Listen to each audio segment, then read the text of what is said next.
Hello sa inyo lahat! Narito na naman si Mami Essie para mag-share na naman sa inyo ng isang masarap na kakanin. Ngayon po ay gagawa tayo ng kalamay lansong. Pero bago tayo mag-umpisa, kung kayo ay nasa Facebook, don't forget to follow, like, and share. At kung nasa YouTube naman po, wag lang kalimutang mag-subscribe at pindutin ang bell button para lagi kayong updated sa ating mga bagong video.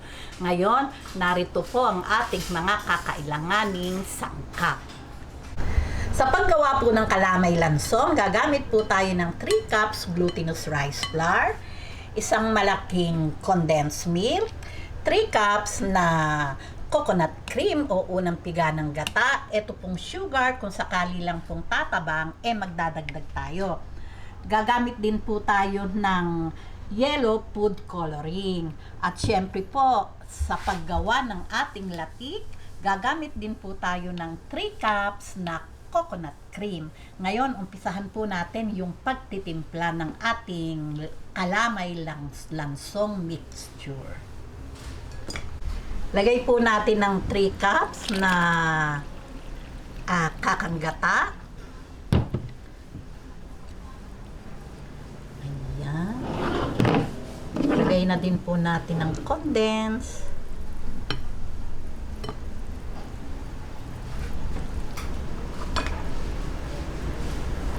Okay, ngayon, i-mix lang po natin hanggang matanggal lahat yung buo-buo. Ayan.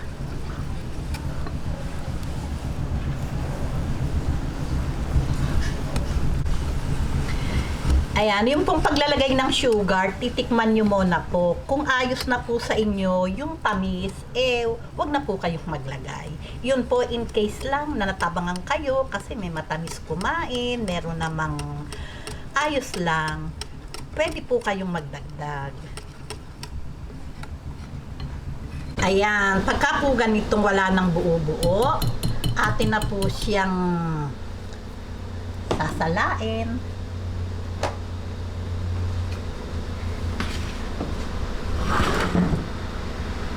Ayan. Salain lang po natin para talagang pinong-pino yung ating mixture.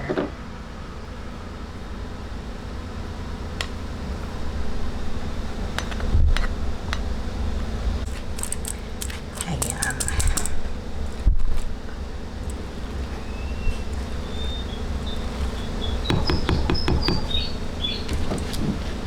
Ayan, pagka po ganitong atin ang nasala, pagdadalawahin lang po natin.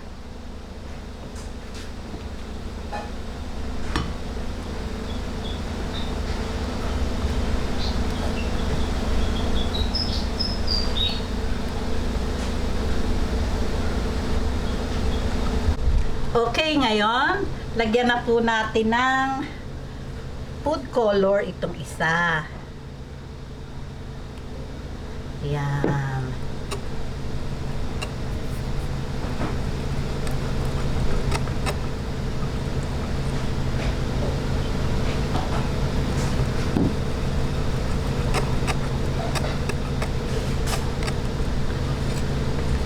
Ayan, heto po yung aking molder.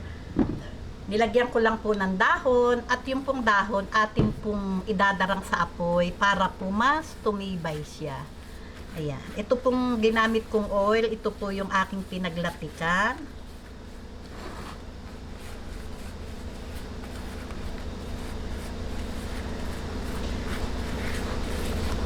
Unahin po natin tong yellow. Ayan.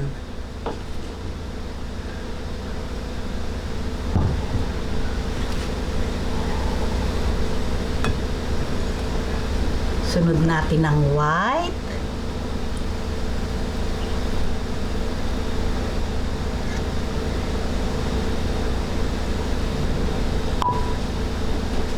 Sunod po ulit natin ang yellow.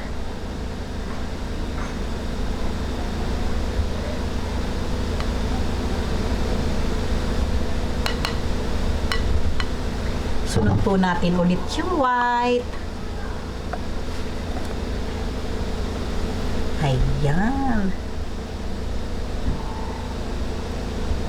Ayan, okay na po ito. Atin na pong isasalang sa ating kumukulong tubig. Ngayon, i-steam po natin to ng 45 minutes sa medium heat lang po na apoy. High heat to medium. Okay, magbabalik po ako after 45 minutes. Ngayon, habang hinihintay po natin yung ating kalamay lansong ng 45 minutes, atin po nang lutuin tong ating latik. Ayan. Bayaan lang po nating ma-reduce yung ating isinalang na inilagay na gata. Ayan. At pag nagmamantika na, atin na pong hahaluin. Ipakikita ko po sa inyo. Ayan, pagka po ganitong nare-reduce na po yung ating gata at medyo lumalabas na din po yung oil, hahalu-haluin na po natin. Ayan, lalo po kung hindi non-stick yung ating gamit, mas dalasan po natin yung paghahalo kasi po ay naninikit yun sa ilalim. Ngayon, ito po ay hahalu-haluin na po natin hanggang sa mag-light brown yung ating masarap na laki. Hanggang sa tuluyan na pong maluto. Ayan. Ayan. Pagka po ganitong golden brown na, papatayin na po natin yung apoy. At tatanggalin po natin sa oil kasi pag hindi po natin yan tinanggal, mas dadark po yan at masusunog yung ating latik.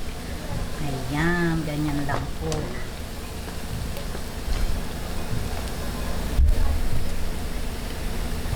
Ayan, ngayon itabi lang po natin to at hintayin nating maluto yung ating kalamay lansong. Ayan, after 45 minutes, heto na po siya. Hindi ko na po naipakita at na-excite ako.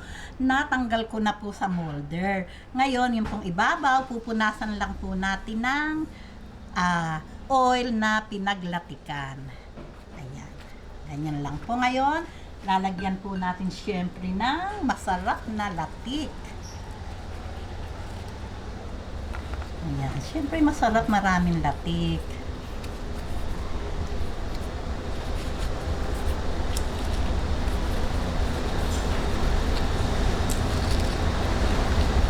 Ayan, heto na po ang napakasarap na kalamay lansong.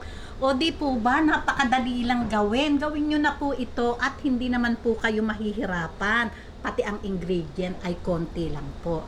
O di ba, meron tayong masarap na merienda. O paano po? Kung nagustuhan nyo ang video na to, huwag lang kalimutang mag-likes. And don't forget to share and subscribe. Baboos!